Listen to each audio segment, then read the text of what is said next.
My son was trapped in a fire, but I didn't ask my already arrived husband for help.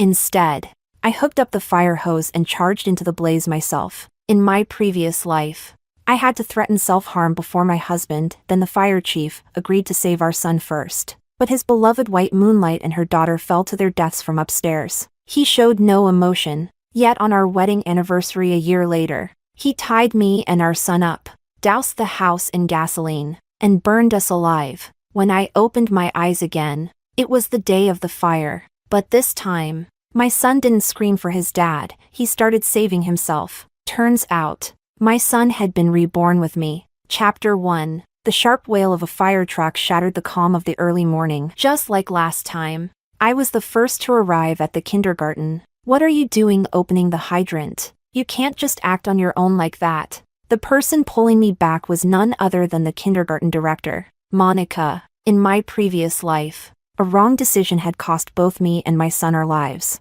This time, I didn't call my husband, who happens to be the fire chief, for help. Instead, I immediately opened the hydrant myself. I'm certified in fire safety too, and under these circumstances, I acted quickly and efficiently. What I didn't expect was that Director Monica would rush over to stop me as soon as she saw me trying to fight the fire myself. Monica has worked at this kindergarten for decades, and her daughter, Laura, is also a teacher here. Laura happens to be my son's homeroom teacher. She was the one who called me about the fire. This time, I arrived earlier than I did in my past life. Sure enough, the fire started in my son's classroom. All the kids were still inside. Desperate, I pleaded, Director Monica, the senior class is in real danger. The fire is the worst in their room. If they don't get out now, they'll suffocate.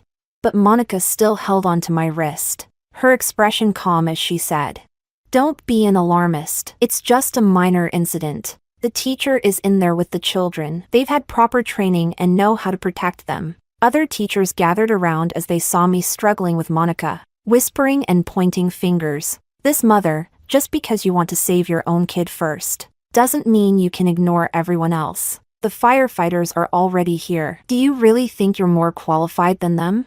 Yes. The fire crew had arrived, and my son's biological father was among them. He was leading the operation, just like he had in the previous life. Sam, my ex-husband and the fire chief, responded swiftly and was coordinating the rescue. The fire was on the 3rd floor, but his first priority was the 4th floor, which wasn't even affected by flames. That's where Laura and her mother Monica were, waiting in the unused art room for rescue. I looked up toward my son's classroom. I saw a familiar camo jacket appear at the hallway window. It was my son.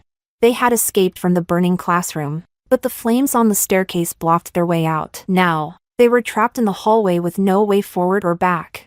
My palms were sweating with panic as I fought Monica for the fire hose. I'm begging you. Look. They've made it out of the classroom. The fire is blocking both ends. If we wait any longer, the smoke will kill them. Let me put out the fire on the stairs and get them out. Monica glanced up and still held my wrist firmly, her voice eerily calm. There are water outlets in the hallway. They'll cover their noses and wait for rescue. The stairs are already on fire. If you tell them to escape through there now, do you want them to get burned? Can't you see the firefighters are already working? Looks like they planned to rescue them through the windows in the corridor. But the firefighters weren't even heading to the 3rd floor. Watching the flames grow larger and larger, my heart felt like it was being thrown into a pot of boiling oil. From the 3rd floor, I heard my son's tender voice call out, Mom, help us! This time, he wasn't calling for his dad, he was calling for me. I looked up and saw him start throwing random items out the window to draw attention. Isn't that what I taught him to do in case of a fire? So, my son had come back with me too. In my past life, when I got the call from Laura and rushed to the kindergarten, the fire crew had already set up ladders outside. I realized then that they had no intention of going to the 3rd floor. I knelt in front of them, blocking their way, smashing my head on the ground until it bled, begging with my life. Only then, with the help of other firefighters backing me up, did Sam finally change his mind and head for the 3rd floor. The children had just been rescued when the kitchen on the 3rd floor exploded. In seconds, flames engulfed the entire floor. The kids narrowly escaped death, while Laura and her daughter, who had stubbornly stayed seated on the windowsill, were thrown off by the blast and fell to their deaths. Based on what happened before, there's less than 20 minutes until the explosion. I have to get my son out of there. Chapter 2. Director Monica was still holding me back. Time was running out. I clenched my jaw and shoved her aside. She wasn't as strong as me and fell to the ground. I rushed to connect the fire hose to the hydrant and aimed the nozzle at the burning stairs. In my last life, after we finally put out the fire, everyone realized that the flames on the stairs weren't even that bad. If we'd extinguished that fire earlier, the kids would have escaped down the stairs safely. Just wait a bit longer. Son, Mama's coming for you. I turned on the water gun, but nothing came out. My heart sank. I ran back and hooked the hose to another hydrant, quickly setting up the nozzle again. Still, not a drop of water came out. The hydrants in this kindergarten, they're broken, I shouted in disbelief. Director Monica fired back without hesitation. I told you not to act on your own. You should follow the firefighter's orders. I threw down the useless hose and rushed downstairs, frantically looking for a fire extinguisher. On the playground, one of the firefighters saw me and called out, "Hey, sis-in-law, what are you doing here?" I turned and saw it was Bruno, the most senior member of the team after my husband. I grabbed his arm, desperate. "Quick! Give me a set of firefighting gear, I need to get in there and save them." Bruno looked confused and tried to reason with me. "Sis-in-law, it's dangerous in there. Let us handle it, okay?" I dropped to my knees. "You know I'm trained too. There must be backup gear in the truck. Please, give me a set." Bruno hesitated. I can't. Not without the captain's orders. There's no time. I pleaded. The kitchen is on the 3rd floor. If we delay even a bit longer, it's going to explode. In my last life, Bruno was the calmest one. He was the one who convinced Sam to change the rescue route. Even if he can't give me the equipment this time, once he hears about the risk of an explosion, I know he won't just sit by. Bruno's eyes widened in shock. He started to panic. "But we asked the director earlier and she didn't tell us any of that." "No way. I'll go get the captain now. You get to safety." He ran toward Sam. "Captain, the 3rd floor has the worst fire. The source seems to be the kitchen. We need to go there first." Sam barked back, annoyed. "What do you know? The 4th floor is more dangerous. They're suffering from the most heat and smoke. Plus, they're already on the windowsill. If we wait, they'll fall." Laura was hugging her daughter, sitting on the windowsill. Their legs dangled outside with nothing to grab onto. Her little girl had never seen anything like this and was struggling in her arms. They really could fall at any moment. Bruno was drenched in sweat, insisting, "But the kitchen is on the 3rd floor. If the gas comes into contact with the fire, it could explode at any second." Sam paused, visibly shaken, but when he saw Lara's helpless face, he snapped back. "I know what I'm doing. Move fast, don't waste time." "But your wife's headed to the 3rd floor too. And your son, isn't he at this kindergarten?" "Shut up. I'm in charge here. Are you following orders or not? If not, get the hell out of my sight." I saw the frustration on Bruno's face and knew I couldn't count on him anymore either. The cries from my son's class were growing weaker. The kids were probably choking on the smoke already. I sped up, classroom by classroom, throwing open doors on the 1st floor. Finally, I found them, a pile of fire extinguishers in the surveillance room. Chapter 3. Director Monica kept following me, blocking me inside the surveillance room. "Why won't you listen? You're completely disrupting the firefighting efforts." Just moments ago, I had pushed Monica to the ground. Now the other teachers had caught up and surrounded me. "How could you push her like that? She's old. Do you even care? What exactly are you trying to do? If something happens to the kids because of your chaos, can you live with that?" I glared at them and snapped. "I'm trying to put out the fire, not cause chaos.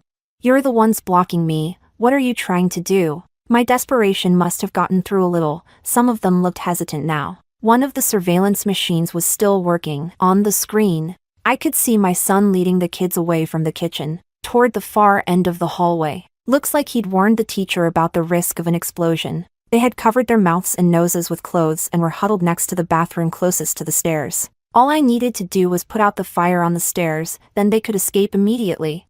"The kids are barely holding on. Are you really just going to stand here and do nothing? The teachers stared at the screen, tense murmurs spreading among them as they wavered. Then suddenly, a teacher ran in, breathless. The fire chief gave orders, everyone needs to evacuate immediately. It's too dangerous in here. No one is allowed back inside until backup arrives. He said someone was already interfering with their rescue efforts. All eyes turned to me. I was completely surrounded now. Sam, you won't save our son, and now you won't even let me? Monica turned to me and said coldly. If you run into the flames recklessly and something happens, who's going to be responsible? The teachers grabbed me again. That's right. The chief made it clear, we're to stop anyone from going in. For the safety of all the children, we can't let you act impulsively. My hands began to tremble. My son didn't have much time left. They were wasting precious minutes. They were killing him by doing nothing.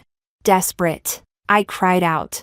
I'm certified. I have my firefighter license. I'm qualified to go in if I just have the equipment. But no one was listening anymore. They wouldn't budge. Time ticked by. I couldn't hold back the tears as I clutched the fire extinguisher and tried to push through them again and again. I kept struggling, but my strength was fading. And then, where's my child? Where is he? A tall, strong man suddenly forced his way through the crowd. Chapter 4. The man shouted anxiously. The ones who got out through the main entrance, my son wasn't among them. Is he still inside? Director Monica quickly responded. The fire crew is already rescuing the children. Please, sir, try to stay calm. The man had already stormed up to the director and shouted furiously. How can you say that? There's a fire and you're not even panicking? Before Director Monica could reply, a crowd of parents followed him in.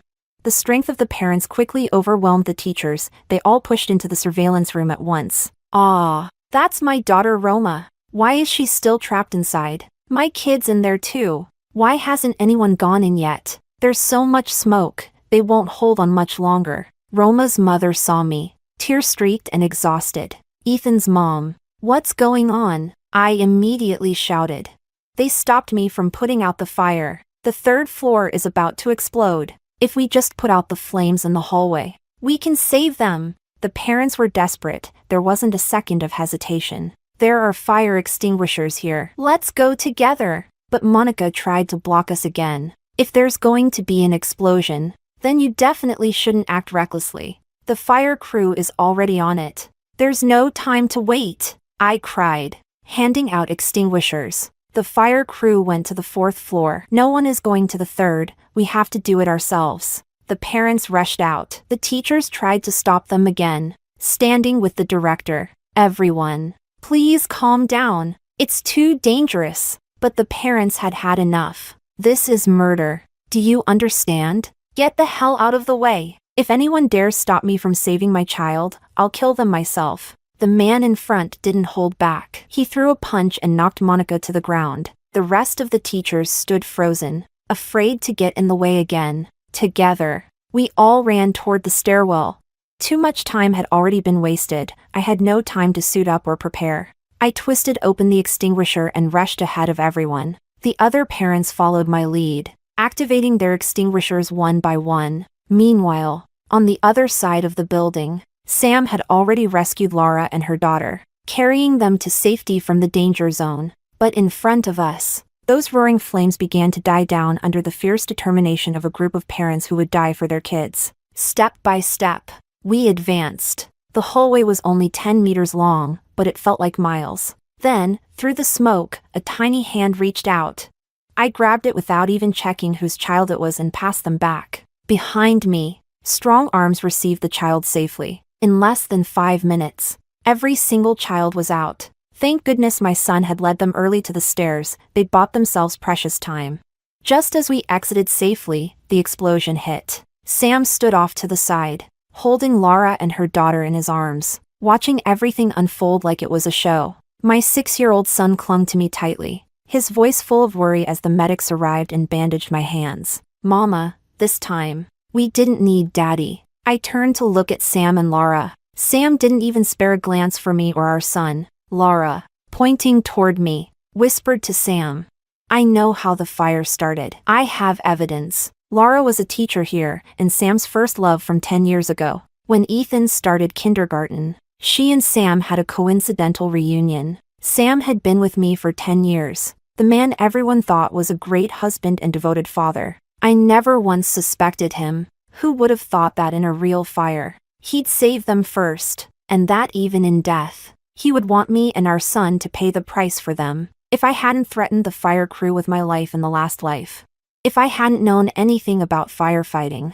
If I had just been a mother acting on instinct, then the only ones who would have died in this fire would have been my son's entire class. After all, it was Laura who called me this morning, and I just happened to arrive when my son's class caught fire. I held my son tightly. I had almost lost him again in this life. Ethan, how did the fire start in your classroom? Ethan sobbed. It was the cubby where we put our backpacks. That's where the fire started. My teacher touched my backpack again. I remember she did that last time too. Ethan cried. This time, I woke up and wouldn't let her touch it. But she scolded me and still grabbed it away. My heart skipped a beat. I suddenly recalled what Laura had whispered to Sam earlier, and that phone call she made to me this morning. Was all of this connected? I quickly called our nanny at home, confirmed a few details, and everything fell into place. Then I made several more calls, arranging everything. Only then did I put my phone away, ready to watch them put on their show. Chapter 5. After the firefighters extinguished the flames, everyone gathered on the playground, covered in ash and soot. The fire and explosion at the kindergarten had stirred up a huge storm. Many parents rushed over, taking emergency leave from work. Even grandparents arrived, shaking with worry, some leaning on canes, clutching each other for support. You must investigate this thoroughly. We want answers. This wasn't just a fire, there was an explosion. Just then, Laura, who had been hiding behind Sam, stepped forward, with tearful eyes and a trembling voice, loud enough for everyone to hear. She turned to Director Monica and cried out, "Mom! Director! It's all my fault. I found something dangerous in Ethan's backpack. I just called his mom to warn her, but I never imagined it would still cause a fire." The parents grew restless. They demanded, "What do you mean dangerous? Speak clearly." Laura wiped her tears and replied, "There was a hydrogen-powered glow capsule inside his backpack. It used batteries. But the battery was leaking. It was a serious hazard." Sam frowned. That was basically like putting a time bomb near the children. Leaking batteries could easily trigger spontaneous combustion.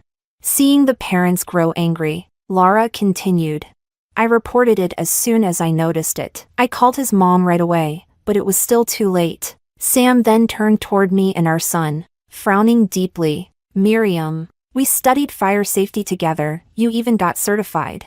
How could you give your son something like that and let him take it to school, wearing his fire chief uniform?" His words carried weight. Almost immediately, everyone turned to look at me with suspicion. They were convinced the fire had been caused by me and Ethan. But at that exact moment, the chief of the municipal fire department arrived at the kindergarten with his team. I had reported the case to him myself. I told him someone was deliberately setting a fire at a kindergarten and trying to destroy the evidence, with hundreds of children's lives at stake. He had no choice but to show up in person. At the same time, I had also contacted my close friend, Chief Angelo from the police department. He and his officers were on their way as well. In my past life, when Laura and her daughter died, Sam kept quiet about the cause of the fire, and I never pressed him for answers. But this time, I would not stay silent. Let's see these wolves in sheep's clothing get exposed right here, in front of everyone. Chapter 6. The parents surrounded me. Just as I was about to speak and explain, Laura jumped in ahead of me. "Ethan's mom, how could you be so careless? How could you let your child play with something like that?" Tears welled up in her eyes as she said dramatically, "So many children's lives were in your hands. My daughter and I almost died just now." Then Director Monica stepped forward as well. "Ethan's mom, your behavior was completely unacceptable. You even interfered with the rescue operations. You need to take responsibility for what you've done." The crowd erupted in anger. One furious father lost control and stormed toward me, raising his hand to slap me, but someone caught his wrist in midair. I turned to see it was one of the parents who had gone into the burning building with me. He stepped in front of me protectively and said firmly, "You just got here. You don't know what happened." when the fire broke out. It was Ethan's mom who led us in to fight the flames. If it weren't for her, all the children would have died in that explosion. I gave him a grateful nod, but others still looked skeptical. Didn't the director just say she interfered with the rescue? Roma's mom, who had also been in the surveillance room earlier, stepped up. Everyone, listen, Ethan's mom never disrupted the rescue efforts. We were there with her. She acted fast and bravely. The parents finally began to calm down. I turned to Sam and said coldly, "If you're accusing me of interfering, then as the fire chief, tell everyone exactly which floor was I stopping you from rescuing?" Sam didn't hesitate. Fire is fire. What matters is putting it out. Does it matter which floor? I pressed him further. So you only went to the 4th floor, right? What do you mean only the 4th? We put out the fire on the 3rd floor too. I let out a cold laugh. After all these years together, I'd never realized Sam could lie so boldly in front of a crowd. That was after the explosion. Before the blast, where did you go? We went to the 4th floor. So what? There were people trapped there too. But there was no fire on the 4th floor. The more Sam explained, the more obvious it became. The truth hit the parents like a brick wall. So the fire department ignored the actual fire on the 3rd floor? No wonder the explosion happened. Monica quickly stepped into cover for them. Everyone, please, stop blaming the firefighters. The situation was urgent. There were people already on the windowsill on the 4th floor. How could they ignore that? Until now, everyone had seen Monica as a reliable figure, a veteran educator. Given her age and position, they'd been patient and respectful despite what happened. But I stared her down and said sharply, "Urgent situation? Then let me ask you, did you clearly tell the firefighters the kitchen was on the 3rd floor? Did you know that hiding this kind of information would lead to a fatal mistake in judgment?" Monica's face flushed with embarrassment. She stammered, I just got confused. That's all. But everything's fine now, isn't it?" The parents were no longer calm. "Director, how could you keep something like that to yourself? The kids nearly died. Then it wasn't the fire crew's fault. The info they had was wrong." I cut in coldly, pointing at Sam. The fire chief knew the truth later, and still refused to go to the 3rd floor. Isn't that right? Chapter 7. The parents surged forward, shoving both the director and Sam. "You two were completely irresponsible. We trusted the kindergarten with our children, and the director almost got them killed." I heard the ones trapped on the 4th floor were Director Monica's daughter Laura and her granddaughter. No wonder she pushed the firefighters to go there first. "You firefighters were reckless. We're going to sue you. This isn't over." Neglecting lives. One lied. One refused to act. Monica put her daughter first. Sam put his long-lost love above everything. They abandoned all the other children in the face of fire. Sam stepped in front of Monica and shouted, "I was in charge on site. I decide who's in more danger. So now, even Lara's mom was going to protect her?"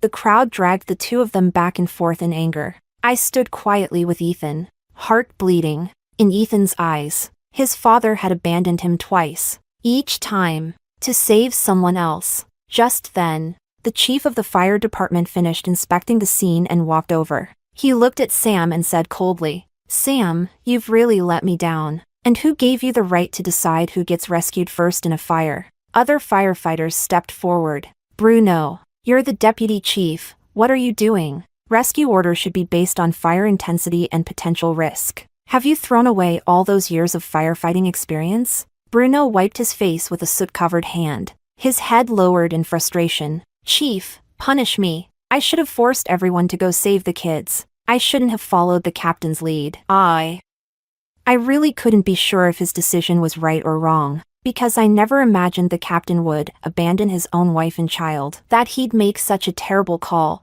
The moment he said it, the parents exchanged shocked looks. The fire chief's own wife and son were on the 3rd floor, and he didn't even try to save them? Ethan couldn't hold it in anymore. He broke down in tears. "Daddy, why didn't you come for me? Why did you try to kill me? Was Ethan a bad boy? Why don't you want me? If you don't want me, I don't want you either. He's just 6 years old. How could any child bear being abandoned by his own father, twice?"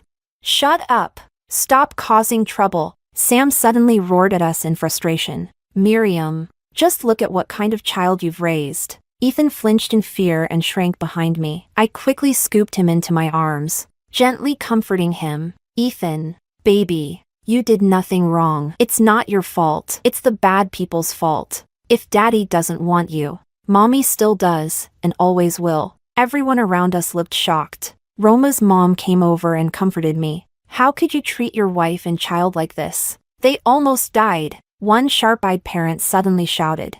Hey, Ethan's dad, you were holding that teacher the whole time. What exactly is your relationship with her? Did you abandon your son to save your mistress? You're not even human. Another parent joined in. And you, director, how could you let your daughter become the other woman? When Ethan's mom tried to help fight the fire, you and the teacher stopped us all. She was crying, begging you. The teachers grew nervous. We didn't know. We were just following the director's instructions. Director Monica quickly blurted out. I only wanted to keep parents safe. It was dangerous in there. It was Ethan's mom. She was being reckless and insisted on running into the fire. I tried so hard to stop her. She even knocked me down, an old woman with brittle bones. She made herself sound like the perfect, selfless protector, covering her negligence while painting herself as a victim. But she miscalculated. The parents weren't buying it. That's a lie. Ethan's mom was saving those kids. I'd been wondering all along, why had Monica been so desperate to stop me?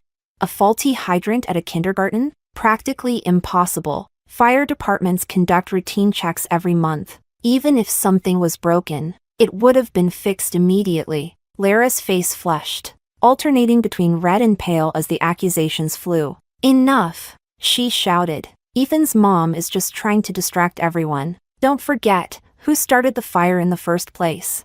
They're the ones responsible, that mother and son. The fire department chief nodded toward the arriving inspectors. One of them stepped forward, holding 2 evidence bags. Chief, the investigation team has completed an expedited inspection. The cause of the fire has now been confirmed. Lara turned to look at me, full of confidence. Chapter 8. This here, the investigator said, holding up a charred piece of fabric, is the burnt remains of a classmate's backpack. Based on the burn pattern, it appears to be the initial ignition point. The parents who had just been on my side all gasped. The fire department chief asked, Can you identify the cause of ignition? Yes, sir. Based on the residue analysis, we can conclude that the fire started due to a battery leak that spontaneously combusted under high temperature. The reaction with hydrogen caused the fire to escalate rapidly. It was exactly what Lara had claimed earlier. Unable to contain herself, she shoved my shoulder.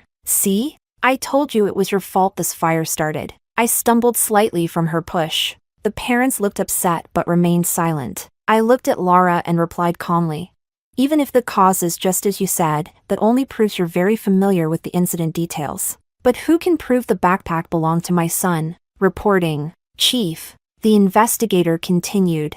Based on our comparison, the backpack was placed inside a cubby assigned to a child named Ethan. A wave of shock, disbelief, and outrage swept through the parents. One who hadn't helped with the rescue was the first to speak. Ethan's mom. Even if you hate the mistress, you shouldn't take it out on others. The children are innocent. There was even an explosion today. So many kids and teachers could have died. Seeing the situation, the fire chief ordered that Ethan and I be taken aside for questioning. But I stepped back calmly and raised my voice to everyone. Do you really believe my son and I started this fire? What are you trying to say? There's clear evidence. Are you still trying to deny it? Lara sneered. My advice, admit the truth. Maybe with a good attitude, you'll get fewer years in prison. Stop wasting time. Lock her up already. She's just a bitter woman, dumped by her husband, out for revenge. Who knows what else she's capable of?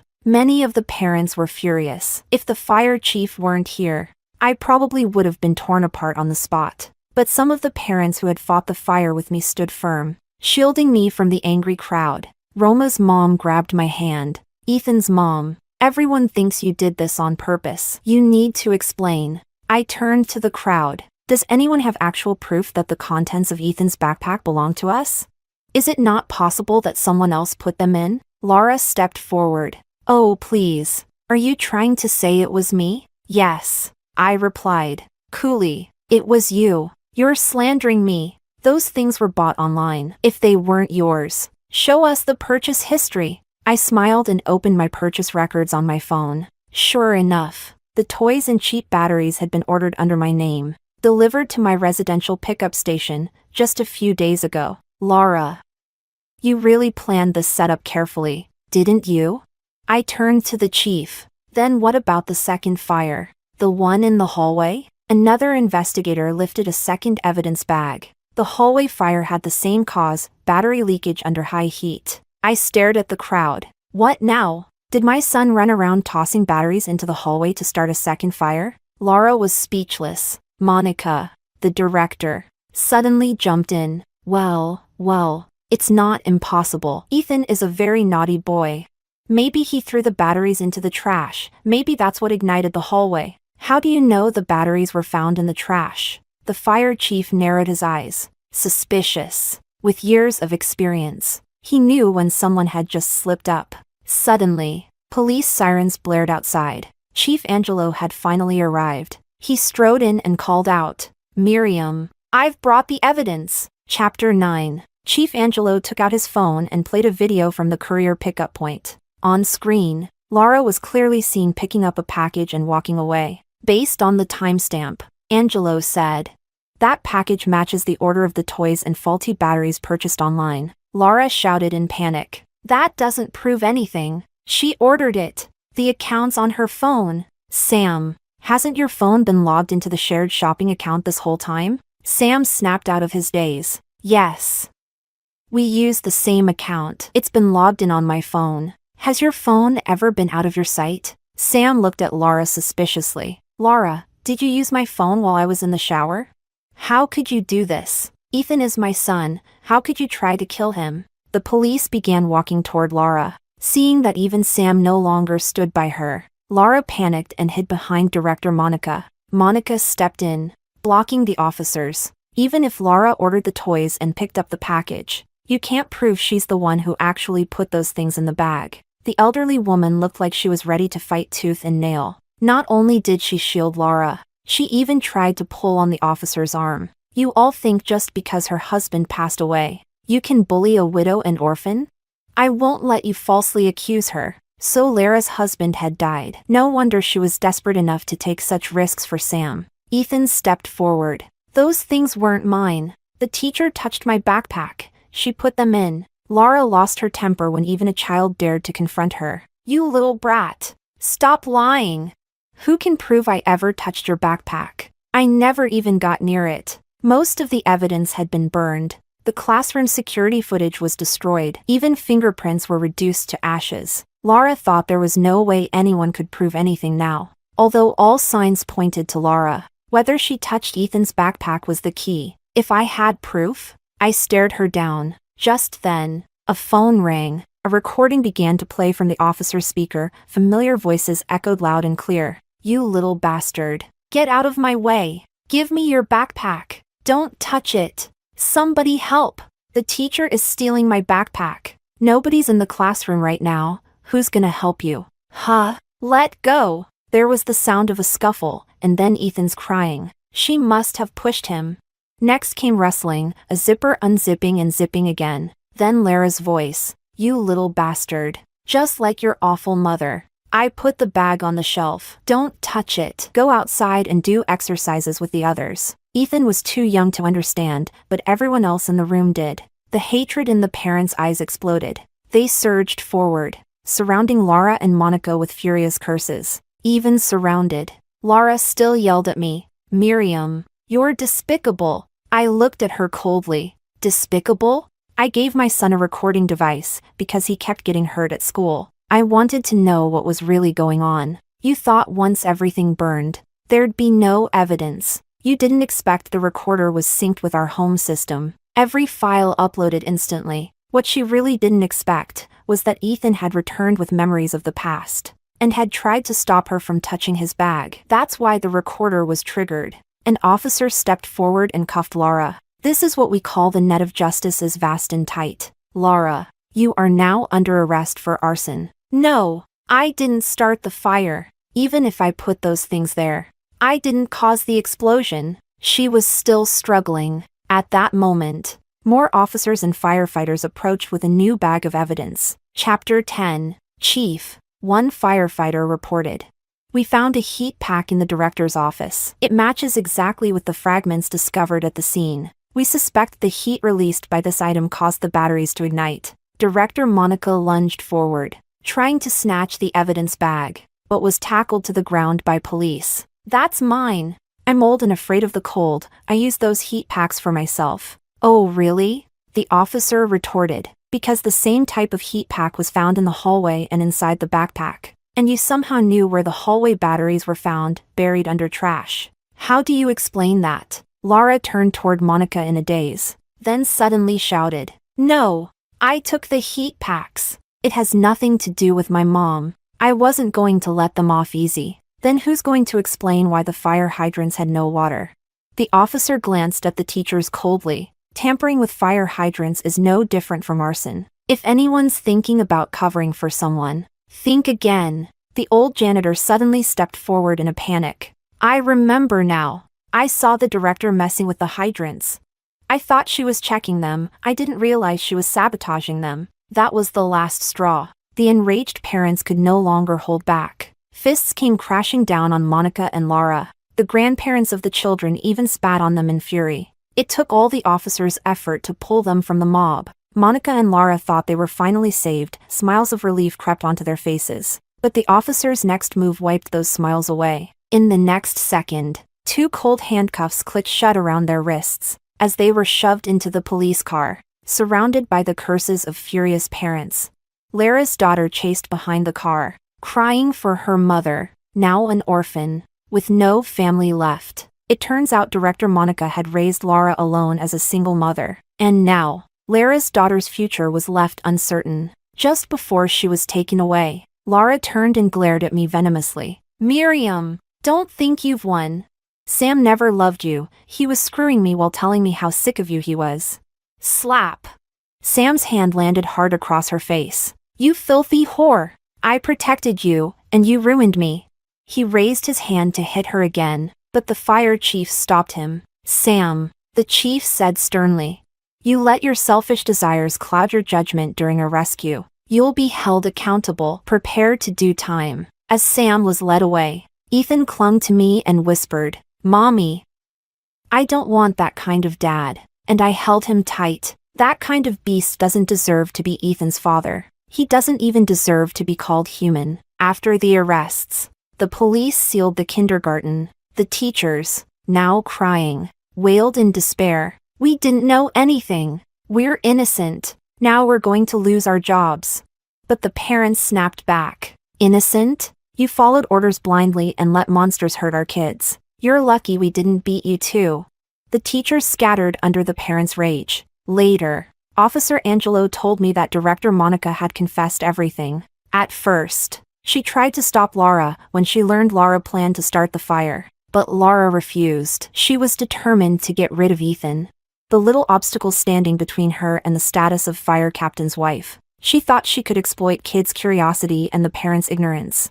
Frame Ethan and me for it all. Monica, helpless and swayed by her desire for Lara's happiness, agreed to set the second fire in the stairwell and sabotage the hydrant, trying to trap Ethan with no way out. And if I, his mother, died in the fire too? Even better. What they didn't expect was that I would fight back, or that the fire would spiral out of control and end in an explosion. At the trial, the courtroom was packed. Though no one had died, the judge considered the crime so severe that Monica and Lara were sentenced to life in prison. Sam got 5 years for dereliction of duty and obstructing justice. On top of that, for cheating during our marriage, he left with nothing. The other parents thanked me for saving their children. Roma's mom even grabbed my hand and said, "Take me with you to get a fire safety license too."